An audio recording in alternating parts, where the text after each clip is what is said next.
Hello everyone, मैं doctor Girish Mishra. आज हम लोग बातचीत करेंगे बैंकिंग रेगुलेशन ऑर्डिनेंस 2020 के बारे में। ये जो बैंकिंग रेगुलेशन ऑर्डिनेंस है, अमेंडमेंट के लिए है। ये अमेंडमेंट किया गया है इसमें, और इसी अमेंडमेंट को अभी राष्ट्रपति रामनाथ कोविंद ने मंजूरी दे दी है। अध्यादेश है, अभी एक्ट नहीं बना है, ये अध्यादेश है। जब संसद की बैठक होगी तो ये एक्ट में बदल जाएगा। अब ये बैंकिंग रेगुलेशन अमेंडमेंट ऑर्डिनेंस है क्या, इससे क्या लाभ होने हैं और इससे क्यों इतनी जल्दी इसको किया गया है, किस कारण से इसको लागू किया गया है, कोऑपरेटिव बैंक्स का क्या सिस्टम है, इस पर डिस्कस करेंगे। ये जो अमेंडमेंट लाया गया है, ये कहाँ अमेंडमेंट किया गया है? तो ये जो संशोधन, अमेंडमेंट यानी संशोधन, तो ये जो संशोधन किया गया है, ये बैंकिंग रेगुलेशन एक्ट 1949 में संशोधन किया गया है। अब ये बैंकिंग रेगुलेशन एक्ट जो 1949 है, ये हमारे बैंकिंग सेक्टर को रेगुलेट करने वाला एक कानून था। और इसी कानून के तहत जो हमारा बैंकिंग सेक्टर है, जो बैंकिंग क्षेत्र है, उस बैंकिंग क्षेत्र का जो मेन रेगुलेटर है, मेन जो नियामक है, वो आरबीआई है। यानी आरबीआई ही बैंकिंग सेक्टर को हमारे क्या करता है, रेगुलेट करता है। और उसको ये शक्ति कहाँ से मिलती है? बैंकिंग रेगुलेशन एक्ट 1949 के। लेकिन इस बैंकिंग रेगुलेशन एक्ट 1949 के सेक्शन 45 से, सेक्शन 45 से जो हमारे कोऑपरेटिव बैंक्स थे, जो सहकारी बैंक थे, सहकारी बैंकों को आरबीआई की इस रेगुलेशन से छूट मिली हुई थी। ठीक, इस सेक्शन 45 में कहा गया है। उसी छूट को इस संशोधन के द्वारा समाप्त किया जा रहा है। यानी अब जो कोऑपरेटिव बैंक्स हैं, जो सहकारी बैंक हैं, वो भी आरबीआई की सीधे रेगुलेशन में आ जाएंगे। अब आरबीआई सीधे रेगुलेशन में आ जाएंगे तो क्या बदलाव होगा, वो बाकी बैंकों से किस तरीके से अलग थे, इस पर थोड़ा सा चर्चा करते हैं। कि इसमें बात करते हैं, पहली बात जो हमारे बैंक्स हैं, तो बैंक हैं, तो बैंक कितने प्रकार के होते हैं? बैंक हमारे होते हैं दो प्रकार के। एक होते हैं कॉमर्शियल बैंक,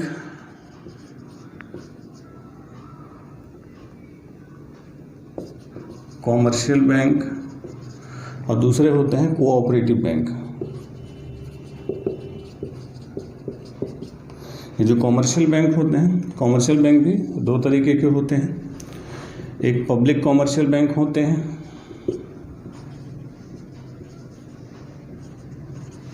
और दूसरा होते हैं private commercial bank. Private commercial bank, जो प्राइवेट कॉमर्शियल बैंक होते हैं, यानी जो वाणिज्यिक क्षेत्र के बैंक, कॉमर्शियल बैंक का मतलब वाणिज्यिक बैंक। तो जो वाणिज्यिक बैंक होते हैं, एक निजी वाणिज्यिक बैंक होते हैं, एक सार्वजनिक वाणिज्यिक बैंक होते हैं। तो जो प्राइवेट कॉमर्शियल बैंक होते हैं, जो निजी वाणिज्यिक बैंक होते हैं, इनके भी दो हिस्से होते हैं। एक होते हैं कि भारतीय जो प्राइवेट बैंक होते हैं, Indian private bank. Indian private bank का मतलब होता है, जैसे एचडीएफसी है तो आईसीआईसीआई है, आईएनजी वैश्य है, करूर वैश्य है। और दूसरे होते हैं फॉरेन बैंक्स। तो जो फॉरेन बैंक्स होते हैं, जितने भी विदेशी बैंक हैं, जैसे एचएसबीसी है तो स्टैंडर्ड चार्टर्ड बैंक है, तो जो विदेशी बैंक आते हैं भारत में, तो वो निजी बैंकों के क्षेत्र में आते हैं। और बाकी प्राइवेट बैंक, जो पब्लिक कॉमर्शियल बैंक होते हैं, पब्लिक कॉमर्शियल बैंक को भी तीन श्रेणी में रखा जाता है। एक होते हैं नेशनलाइज्ड बैंक। नेशनलाइज्ड बैंक का मतलब होता है, हिंदी में बोलते हैं राष्ट्रीयकृत बैंक। जैसे पीएनबी है तो इलाहाबाद बैंक है, तो बैंक ऑफ बड़ौदा है, तब क्या है? Nationalised bank. दूसरा है SBI group, state bank of India का ग्रुप। पहले एसबीआई के नाम से स्वीट होते थे, अब उन सबको मर्ज कर दिया गया है। और तीसरे होते हैं आरआरबीज। आरआरबी यानी रीजनल रूरल बैंक, यानी क्षेत्रीय ग्रामीण बैंक। अगर आप बैंकिंग की वैकेंसी देखेंगे तो अलग से IBPS का वैकेंसी आती है नेशनलाइज्ड बैंकों के लिए, स्टेट बैंक की वैकेंसी अलग आती है, आरआरबी की वैकेंसी अलग आती है। ठीक, तो ये तीन प्रकार के हमारे पब्लिक सेक्टर के बैंक होते हैं। क्लियर? और प्राइवेट सेक्टर बताया कि इंडियन प्राइवेट और foreign private bank. Cooperative bank, आज हम लोग का मुद्दा कोऑपरेटिव बैंक का है। कोऑपरेटिव बैंक को हिंदी में कहा जाता है सहकारी बैंक। तो जो सहकारी बैंक होते हैं, ये तीन स्तरों पर होते हैं: स्टेट कोऑपरेटिव, डिस्ट्रिक्ट कोऑपरेटिव, और प्राइमरी क्रेडिट कमेटी, यानी प्राथमिक क्रेडिट समितियां जो होती हैं, इन्हीं तीन स्तर पर होते हैं। अब ये जो कॉमर्शियल बैंक हैं, यानी हिंदी में बोला जाता है वाणिज्यिक बैंक, तो ये वाणिज्यिक बैंक और कॉमर्शियल बैंक में डिफरेंस क्या होता है? वाणिज्यिक बैंक, वाणिज्य, कॉमर्स यानी प्रॉफिट, बिजनेस प्रॉफिट के लिए चलता है। तो जो कॉमर्शियल बैंक्स होते हैं, जो वाणिज्यिक बैंक होते हैं, लाभ के उद्देश्य से काम करते हैं, प्रॉफिट के कॉन्सेप्ट पर काम करते हैं। और जो कोऑपरेटिव बैंक्स होते हैं, सहकारी बैंक होते हैं, तो सहकारी बैंक जो होते हैं सहकारिता यानी मिलजुल के सह कार्य करना। तो मिलजुल के कार्य करना, और ये लाभ के उद्देश्य से नहीं, जो इनके सदस्य हैं, जो मेंबर्स होते हैं, उन मेंबर्स की सहायता और सहयोग के लिए बैंक बनाए जाते हैं। जैसे 16 लोगों ने मिलकर एक बैंक बनाया, सबका अपना अपना पैसा, सबने अपना थोड़ा थोड़ा एक हिस्सा बैंक में जमा किया हुआ है, और जब उसकी किसी मेंबर को ज़रूरत पड़ेगी तो उसे उधार ले सकता है। तो वही कोऑपरेटिव बैंक का कॉन्सेप्ट हुआ करता है। तो ये सहकारिता के उद्देश्य से चलता है। दूसरा एक अंतर होता है कि जो कॉमर्शियल बैंक्स होते हैं, जो वाणिज्यिक बैंक होते हैं, क्योंकि ये प्रॉफिट के कॉन्सेप्ट पर काम करते हैं, तो प्रॉफिट कमाने के लिए रिस्क बहुत लेते हैं। भाई आपको लाभ कमाना है तो क्या होगा, रिस्क ज़्यादा लेना होगा। सहकारी बैंक क्योंकि प्रॉफिट के कॉन्सेप्ट पर काम नहीं करते, इसलिए ज़्यादा रिस्क नहीं लेते। रिस्क लेने का मतलब है कि जैसे बैंक होते हैं, तो बैंक का रिस्क क्या होता है कि बैंक में नॉर्मल हम आप जैसे लोग पैसा जमा करते हैं, हम जो पैसा जमा करते हैं इसी पैसे को बैंक किसी बिजनेसमैन को, किसी बड़े व्यापारी को उधार देता है। हम जब बैंक में पैसा जमा करते हैं तो बैंक हमको 4% ब्याज देगा, जिसको बैंक ने कर्जा दिया उससे 10% 12% ब्याज लेगा, इससे लेगा ज़्यादा और हमें देगा कम। बीच का जो ब्याज का प्रॉफिट होता है वो बैंक का होता है। ठीक यही होता है कि ढेर सारे लोगों का पैसा इकट्ठा किया, किसी व्यापारी को दिया, उससे लिया ज़्यादा, हमें दिया कम, बीच का जो ब्याज का प्रॉफिट होता है वो बैंक का होता है। मोटा मोटी ये आपको अंदाजे से बता रहे हैं। अब होता क्या है कि बैंक का प्रॉफिट ज़्यादा किस में होता है कि ज़्यादा से ज़्यादा कर्ज बांटने में, क्योंकि कर्ज जितना बांटेंगे उतना ज़्यादा इनको ब्याज मिलेगा। तो बैंक कोशिश करते हैं ज़्यादा कर्जा बांटने की। तो कई बार होता है कि जब ज़्यादा कर्जा बांटेंगे तो जितना पैसा हमने जमा किया बैंक में, सारा पैसा अगर बैंक उठा के व्यापारी को उधार दे दें और ज़रूरत पड़ने पर आप जाते हैं बैंक में पैसा लेने के लिए और बैंक कहे कि हमारे पास पैसा ही नहीं है, तो बैंक की साख पर असर पड़ेगा। मान लीजिए कि आपने बैंक में पैसा जमा किया हुआ है, अचानक से आपको मेडिकल इमरजेंसी पड़ी, मोबाइल खरीदना हुआ, कोई इमरजेंसी पड़ी, आप बैंक में पैसा लेने के लिए, बैंक ने कहा कि हमारे पास पैसा ही नहीं है, हमारे पैसा तो उधार दे दिया है, तो फिर तो बैंक की क्रेडिट खराब होगी, बैंकिंग सेक्टर का जो साख होगा, फिर दोबारा आप बैंक क्यों जाएंगे जब आप ही का पैसा बैंक आपको नहीं दे रहा है। तो यही होता है कि बैंक ज़्यादा प्रॉफिट कमाने के लिए ज़्यादा से ज़्यादा उधार लेते हैं। तो इसी का रेगुलेशन कौन करता है, बहुत शॉर्ट में आपको समझा रहे हैं, आरबीआई करता है। आरबीआई कहता है कि बैंक कुछ नगद रूप में सीआरआर, कैश रिजर्व रेशियो हमारे पास रखें, कुछ एसएलआर के नेतृत्व में जो स्टेचुरी लिक्विडिटी रेशियो होता है, सावधिक तरलता अनुपात, अपने पास रखें, कुछ हमारे पास रखें। तो ये कुछ रिजर्व बैंकों के पास होना चाहिए ताकि ज़रूरत पड़ने पर इसका इस्तेमाल बैंक अपने ग्राहकों के लिए कर सके। नहीं तो सारा पैसा तो बैंक दे देगा किसको, व्यापारी को उधार दे देगा। तो इन्हीं सीआरआर, एसएलआर, ढेर सारी चीज़ें होती हैं, अलग से आरबीआई के टॉपिक है, उस पर बातचीत करेंगे। इन शॉर्ट आपको बता दें कि आरबीआई ये रिजर्व इसीलिए रखवाता है ताकि बैंकिंग सेक्टर क्या रहे, स्टेबल रहे। ठीक, तो ये जो सीआरआर एसएलआर वाला जो लफड़ा होता है, ये जो चीज़ें रेगुलेशन आरबीआई का इसी तरीके से होता है, वो केवल किस पर लागू था, कॉमर्शियल बैंकों पर। क्यों?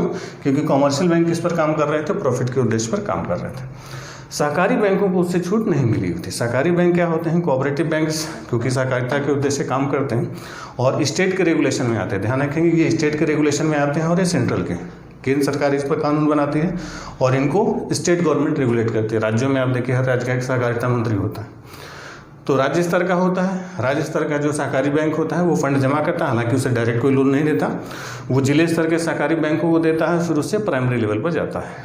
तो राज्य स्तर, जिला स्तर और प्राथमिक स्तर पर 10 या उससे ज़्यादा लोग एक कोऑपरेटिव सोसाइटी अपनी रजिस्टर करा सकते हैं। तो ये जो कोऑपरेटिव सोसाइटी था इसमें इस तरीके का रिस्क नहीं था, तो इसलिए ये जो आरबीआई वाला रेगुलेशन इन बैंकों के लिए था वो कोऑपरेटिव बैंकों के लिए नहीं था। ठीक ठाक व्यवस्था चल रही थी। हुआ ये कि अभी आपने खबर सुनी हुई कुछ समय पहले, पीएमसी घोटाला, पीएमसी यानी Punjab and Maharashtra cooperative bank. तो जो Punjab and Maharashtra cooperative bank limited था, इसमें घोटाला हुआ बहुत भयंकर। और इसी पीएमसी क्राइसिस में क्या हुआ कि इसी कोऑपरेटिव बैंक ने ढेर सारा उधार दे दिया था एक दूसरी कंपनी को, और मंदी के दौर में उसका पैसा डूब गया। कंपनी ने बैंक का पैसा वापस नहीं किया।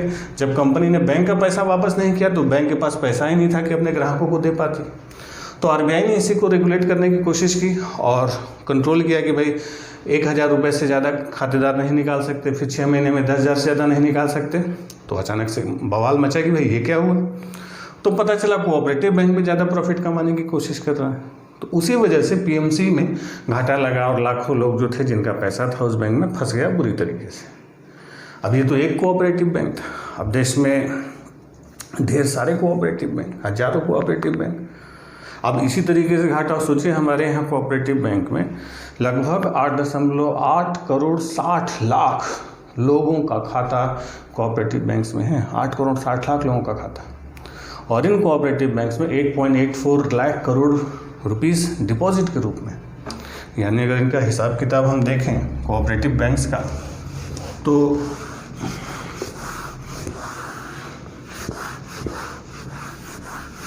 इसमें आपको बताया, अभी सरकार ने आंकड़ा दिया कि इसमें 8.6 करोड़ क्या है डिपॉजिटर, यानी खाता में जमा करने वाले लोग, और पैसा कुल कितना है 4.84 लाख करोड़। तो इतने पैसे की सुरक्षा, इतने दारे खातेदारकों की सुरक्षा कैसे होगी सरकारी बैंकों के भरोसे। अब फिर किसी बैंक ने लोन बांट दिया बहुत ज़्यादा, उसको रेगुलेट नहीं किया आरबीआई ने, तो फिर इनका पैसा डूबेगा, फिर पीएमसी जैसा कोई घोटाला होगा। उसी घोटाले को ठीक करने के लिए अमेंडमेंट लाया गया। कौन सा? बैंकिंग रेगुलेशन अमेंडमेंट ऑर्डिनेंस लाया गया, और इस बैंकिंग रेगुलेशन एक्ट 1949 के सेक्शन 45 में संशोधन किया गया और कहा गया कि ये जो कोऑपरेटिव बैंक्स हैं ये भी अब किसके अंडर में आ जाएंगे? आरबीआई के अंडर में आ जाएंगे। तो इससे क्या फर्क पड़ेगा कि ये कोऑपरेटिव बैंकों को भी क्या रखना पड़ेगा? एसएलआर, सीआरआर, जो बाकी कॉमर्शियल बैंक को रखना पड़ता था वो इनको रखना पड़ेगा, ताकि जो खातेधारक हैं जिनका पैसा रखा हुआ है ये सुरक्षित रहे, आरबीआई की निगरानी में रहे, ताकि आरबीआई समय पड़ने पर इनको रेगुलेट कर सके। नहीं तो फिर से कोई बड़ा सा पीएमसी जैसा घोटाला हो जाए। तो इस एक्ट, इस जो संशोधन किया गया है सेक्शन 45 में जो अमेंडमेंट किया गया है, इसके तहत किया गया है कि जो अर्बन सेक्टर के 1482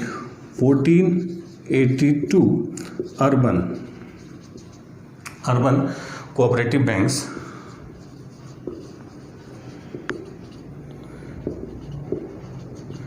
और 58 जो है मल्टी स्टेट, 58 मल्टी स्टेट,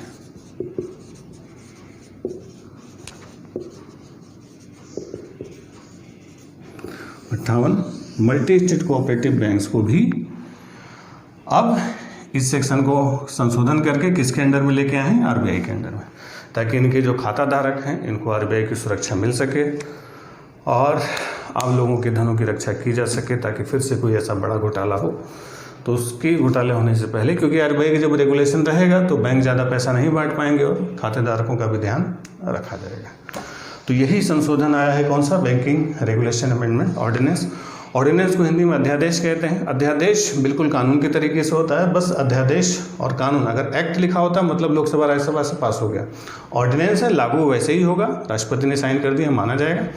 बस अंतर ये होगा कि अगली जब संसद की बैठक होगी लोकसभा राज्यसभा से इसको पास करा लेंगे तो बैंकिंग रेगुलेशन अमेंडमेंट एक्ट हो जाएगा। ठीक है, चलिए, तो उम्मीद है कि आपको समझ में आया होगा। मिलते हैं हम लोग, बने रहिए हमारे साथ अपने टॉपिक, अपने अगले सीरीज के साथ। तब तक के लिए थैंक यू।